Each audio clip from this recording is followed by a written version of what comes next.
Hello everyone, welcome to my first all the mods, or should I say all the Mons, intermediate tips video. Let's get straight into it. Breaking too many of your base blocks? Maybe you have insane mining speed once you've reached the mid game and you want something that will keep your block safe.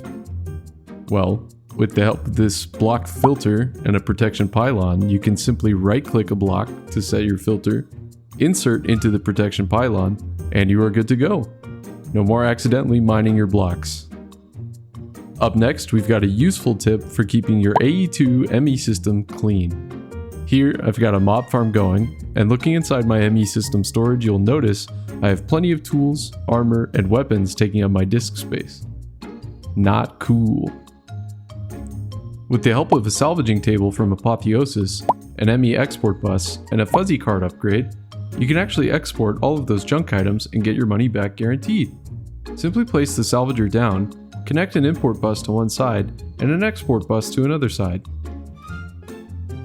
Inside your export bus, put any tools or weapons that you don't want in your system into the filter slots.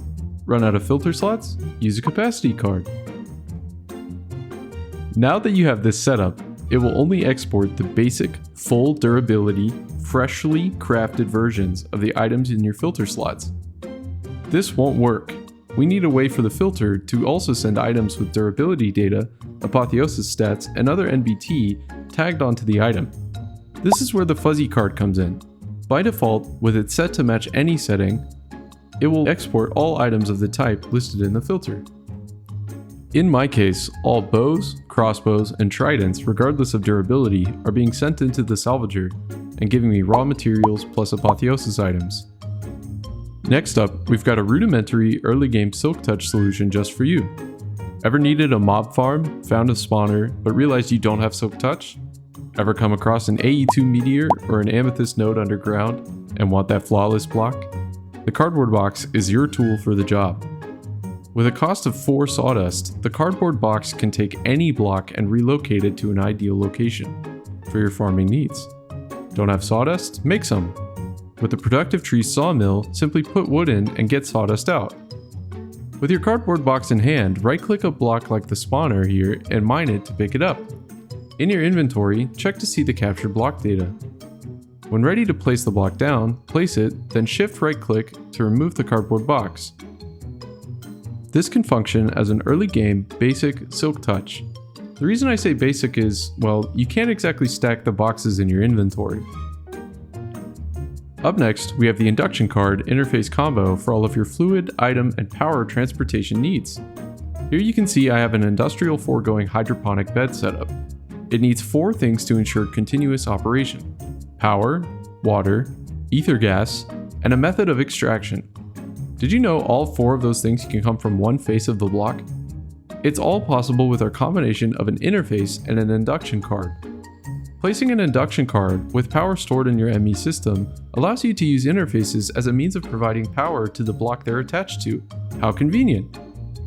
In the settings of the interface, I can configure water and ether gas to be sent through.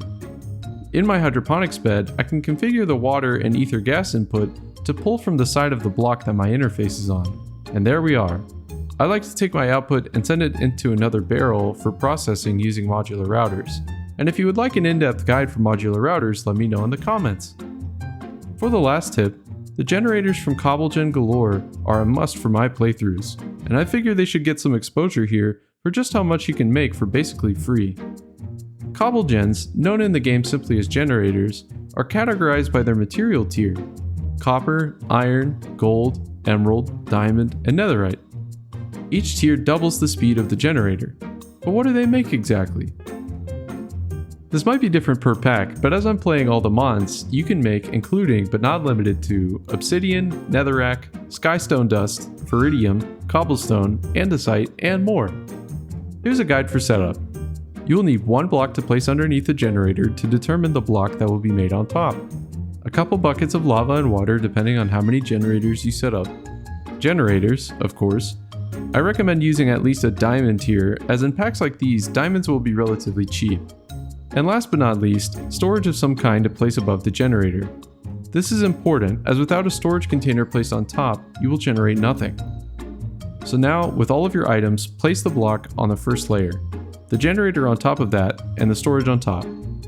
Now place a block of your choice around the generator in a fashion like so to control the fluids going in.